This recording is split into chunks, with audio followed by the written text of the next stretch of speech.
আসসালামু আলাইকুম রহমতুল্লাহি ওয়াবারাকাতুহু। প্রিয় দর্শক ও শ্রোতামণ্ডলী, ইসলামী ইতিহাসের পাতায় এমন কিছু নক্ষত্র আছেন যাদের আলো যুগ যুগ ধরে মুসলিম উম্মাকে পথ দেখিয়ে চলেছে।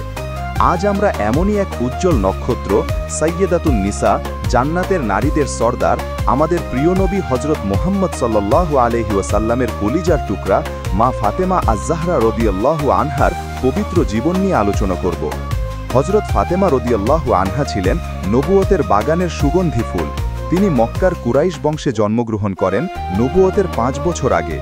তার পিতা ছিলেন বিশ্বনবী হজরত মুহাম্মদ সাল্লাল্লাহু আলাইহি ওয়াসাল্লাম এবং মাতা ছিলেন উম্মুল মুমিনিন হজরত খাদিজাতুল কুবরা রাদিয়াল্লাহু আনহা। ছোট্ট ফাতেমা রাদিয়াল্লাহু আনহার শৈশব কেটেছে মক্কার প্রতিকূল পরিবেশে, যেখানে তার পিতাকে ইসলামের দাওয়াত দিতে গিয়ে নানা কষ্ট সহ্য করতে হয়েছে।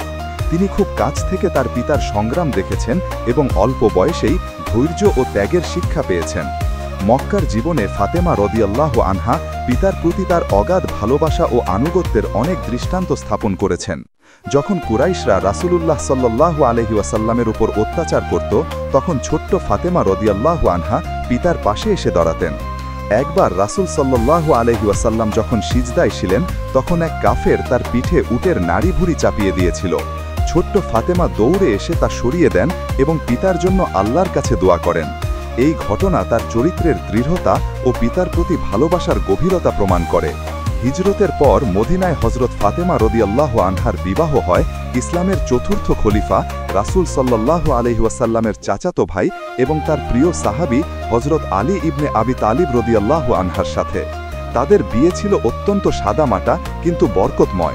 রাসূলুল্লাহ সাল্লাল্লাহু আলাইহি ওয়াসাল্লাম নিজেই তাদের বিয়ে দেন। তাদের সংসার জীবন ছিল সরলতা, ধৈর্য ও ভালোবাসার এক অনুপম দৃষ্টান্ত। অভাব অনটন থাকা সত্ত্বেও তারা সবসময় আল্লাহর শুকরিয়া আদায় করতেন। তাদের ঘরেই জন্ম নিয়েছেন জান্নাতের যুবকদের সর্দার হজরত হাসান রা ও হজরত হুসাইন রায়ের মতো মহান ব্যক্তিত্বরা।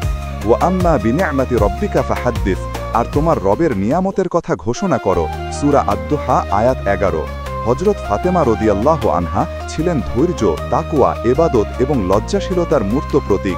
তিনি রাত জেগে নামাজ পড়তেন, আল্লাহর জিকির করতেন এবং দুনিয়ার ভোগবিলাস থেকে নিজেকে দূরে রাখতেন। রাসূলুল্লাহ সাল্লাল্লাহু আলাইহি ওয়াসাল্লাম তাকে জান্নাতের নারীদের সর্দার বলেছেন। রাসূল সাল্লাল্লাহু আলাইহি ওয়াসাল্লামের হাদিস, ফাতেমা আমার দেহের অংশ, যা তাকে কষ্ট দেয় তা আমাকে কষ্ট দেয় এবং যা তাকে আনন্দিত করে তা আমাকে আনন্দিত করে। বুখারী।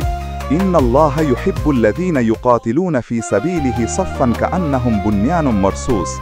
নিশ্চয় আল্লাহ তাদেরকে ভালোবাসেন যারা তার পথে সারিবদ্ধভাবে যুদ্ধ করে, যেন তারা সীসা ঢালা প্রাচীর। সূরা আস-সাফ আয়াত ৪। যদিও এই আয়াত যুদ্ধের প্রেক্ষাপটে, এর অন্তর্নিহিত অর্থ হল আল্লাহর পথে দৃঢ়তা ও আনুগত্য।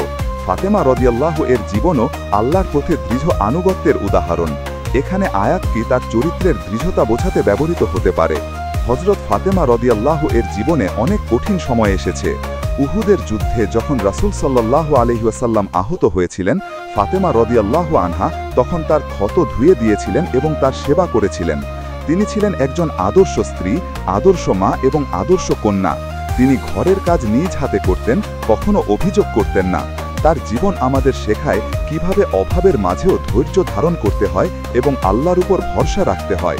রাসূলুল্লাহ সাল্লাল্লাহু আলাইহি ওয়াসাল্লামের ওফাত ছিল ফাতেমা রাদিয়াল্লাহু আনহার জীবনের সবচেয়ে বড় আঘাত। তিনি পিতার জন্য অনেক কেঁদেছেন। রাসূল সাল্লাল্লাহু আলাইহি ওয়াসাল্লামের ইন্তেকালের মাত্র ৬ মাস পর তিনিও ইন্তেকাল করেন। তার ইন্তেকালের সময় তার বয়স ছিল মাত্র ১৮ বা ১৯ বছর। তিনি জান্নাতুল বাকিতে শায়িত আছেন। ইন্না লিল্লাহি ওয়া ইন্না ইলাইহি রাজিউন। হযরত ফাতেমা আজ-জাহরা রাদিয়াল্লাহু আনহার জীবন আমাদের জন্য এক আলোকবর্তিকা। তার ধৈর্য, তাকওয়া, পিতার প্রতি ভালোবাসা, স্বামীর প্রতি আনুগত্য, সন্তানদের প্রতি মমতা এবং আল্লাহর পথে অবিচল থাকার শিক্ষা আজকের নারীদের জন্য অনুসরণীয় আদর্শ। তিনি আমাদের দেখিয়েছেন কিভাবে একজন নারী একই সাথে একজন ভালো স্ত্রী, ভালো মা এবং সমাজের জন্য কল্যাণকর সদস্য হতে পারে। তার জীবন থেকে আমরা শিখি সরলতা, ত্যাগ, ইবাদত এবং আল্লাহর উপর পূর্ণ আস্থা স্থাপন। আল্লাহ সুবহানাহু ওয়া তাআলা আমাদের সবাইকে হযরত ফাতেমা রাদিয়াল্লাহু আনহার জীবন থেকে শিক্ষা গ্রহণ করার এবং তার আদর্শ অনুসরণ করার তৌফিক দান করুন। আমিন।